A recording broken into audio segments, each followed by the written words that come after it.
mic.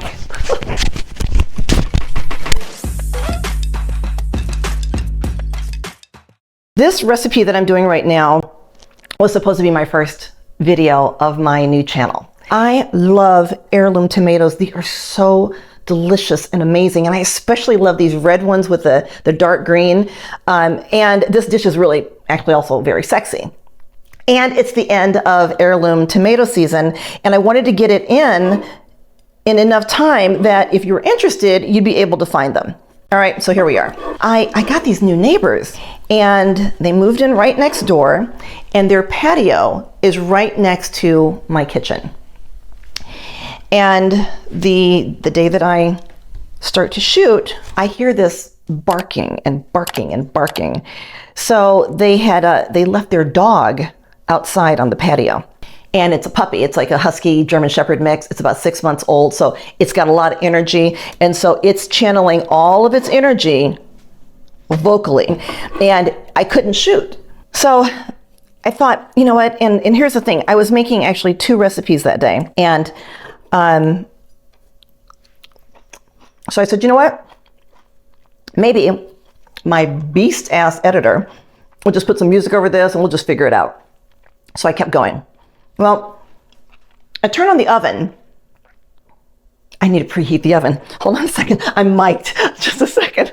Right, there we go. All right. So anyway, so I turn on the oven and dog is still barking. Dog is howling. I'm chopping tomatoes. I'm talking to y'all. And when I go to put the crust in the oven is cold. Okay. So I turn it off, turn it back on again. Now, not only is it cold, the top eyes aren't working either. So now I gotta shut down everything. Call the gas company, they come out.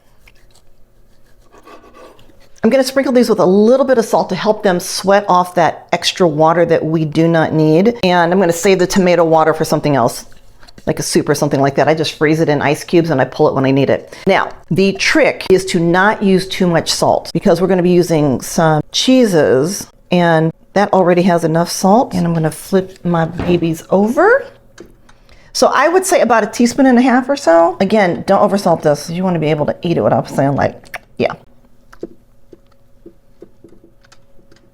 Just a little. All right, so for about an hour, hour and a half, we are going to just let this sweat.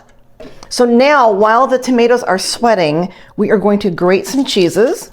First parm, and we're gonna reserve some of this for the topping. Yeah. So anyway, the gas doesn't work. I have to shut everything down.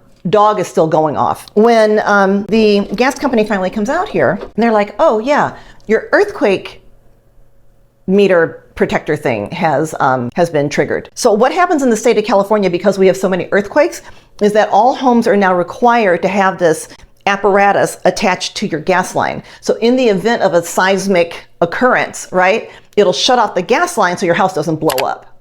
Okay, thank God. Okay, anyway, when I go outside, new neighbors are out there. Now, Lord, I do want subscribers and I do want people to watch this channel, but it is okay if they don't, okay? Okay, all right, because we might now be having beef. Okay, so anyway, so the gas guy, he goes, yeah, did they just move in? And I said, yeah. Oh, by the way, they're out there with the boys smoking weed, right? And I'm like, oh God, help me, Jesus.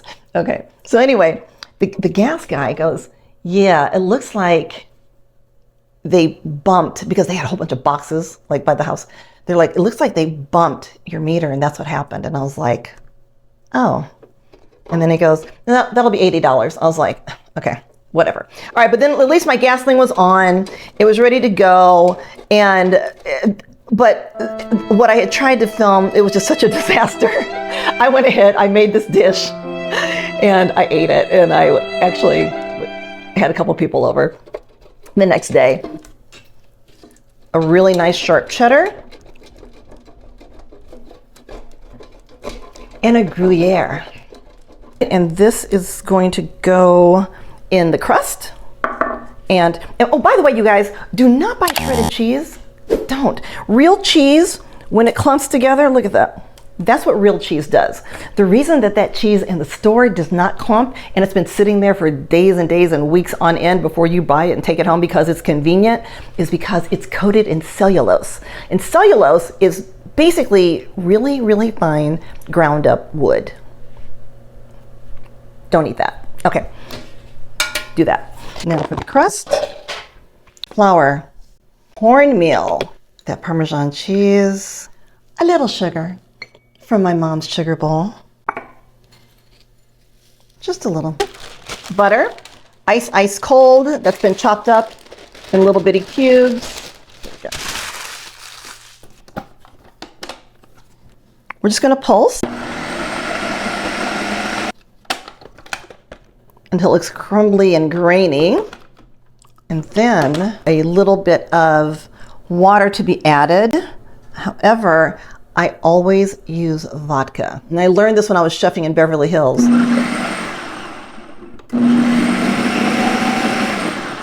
Check, check, check. Oh, that's nice. That is beautiful. We want this, and we're gonna turn that out.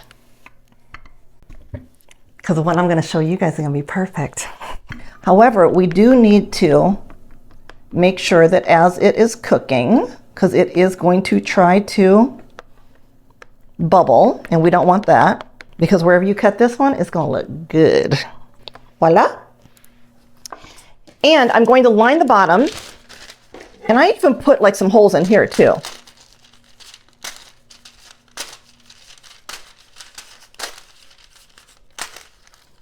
Because the whole idea of blind baking is so it doesn't get soggy, so I need to let the steam out. And we are going to add another little piece. Boink. Oh, another funny thing about the first tart that I tried to do, so I bought this new induction burner, right? Great, sexy, amazing. And I turned it on and couldn't get the thing to work. I was like, what the hell? Like, what is wrong with me? And I'm thinking, oh, I'm just gonna take this back to Amazon. When I turned it on, it was giving me an error. And I didn't know what this said. It was saying pot. It's not gonna turn on until I give it something to cook. Oh my God. We are gonna saute the onions and the shallots. Add a little bit more olive oil, and then add your finely minced, there we go, garlic, because the garlic is going to cook fast. You only want this on the heat for about 30 seconds, and I want all of that garlic. I'm going to take this out, obviously, and show you just the empty crust, but I realized also the issue, because I was so distracted from that dog, was that I actually did not put enough pie weights in the crust the last time, and so it shrunk. So really what you do want to do is put it all the way to the edges so the edges stay up, because this is a high butter crust and it will tend to shrink. That's another thing too about using vodka. The vodka makes a crust really extra flaky because the alcohol evaporates. So I pulled it, grabbed some lima beans, threw them in there, and put it right there. So I'm gonna let it cool just a little bit more, and then I'm going to take these out. Next, we're gonna make a nice aioli to layer that crust with. A couple of sprigs of parsley, some fresh thyme, 1 spring onion, most fragrant, amazing basil ever. This is, oh my Lord. Okay, a little bit of mayo.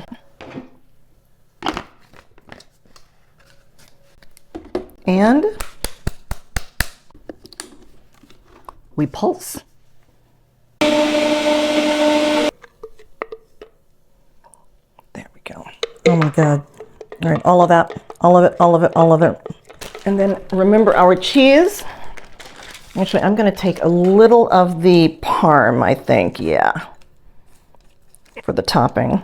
And I'm going to mix the Gruyere and the cheddar right in there. And we boldly taste. And we are happy. All of it right in here. This is going to bake and melt up so nice. Oh my God. It's so sexy. Okay, so now let's go to work. God, these are just beautiful. You ever look at some food and be like, okay, God, I see you. You was playing around. Okay, I appreciate you. Here's your tart. Just a little. This is gonna go back in the oven, 350. I would say about 30 minutes, maybe 20. At this stage, you could actually pop this in the fridge, and then in the morning, pull it, pop it in the oven, and not only are you gonna look like sexy and amazing and super gourmet, because you are, but also really organized with a clean kitchen. All right, that's it. See you guys in a minute. Oh my God, hilarious. This is actually happening in real time. I forgot the sexy onions and garlic, and I put this in the oven, and I went to get a bottle of water, and I saw the onions and the garlic cooling because I went in there to flash cool them. So, oh my Lord, I'm taking this all off. I sure am. Oh, thank you for being so forgiving. Oh God. I am going to take and very sexily, because I need to get out of here. I am chefing a charity event for the children. Okay, wait a second. Yep, we're gonna put it right there. When I present this to you guys, if there's anything that's even remotely janky, I'm gonna cover it with a little bit more Parmesan. Which is what you do anyway. You know what? Press on, because it's gonna taste amazing and it looks amazing. There, and you cannot tell. All right, in the oven.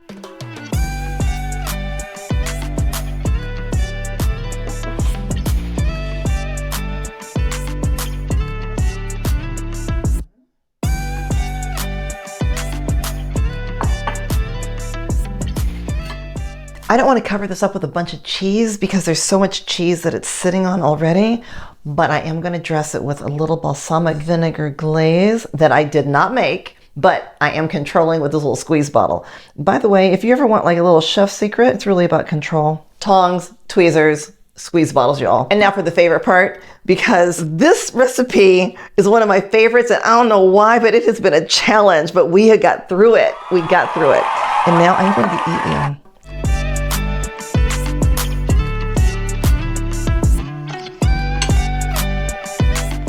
And you were worth every drop of sweat and frustration.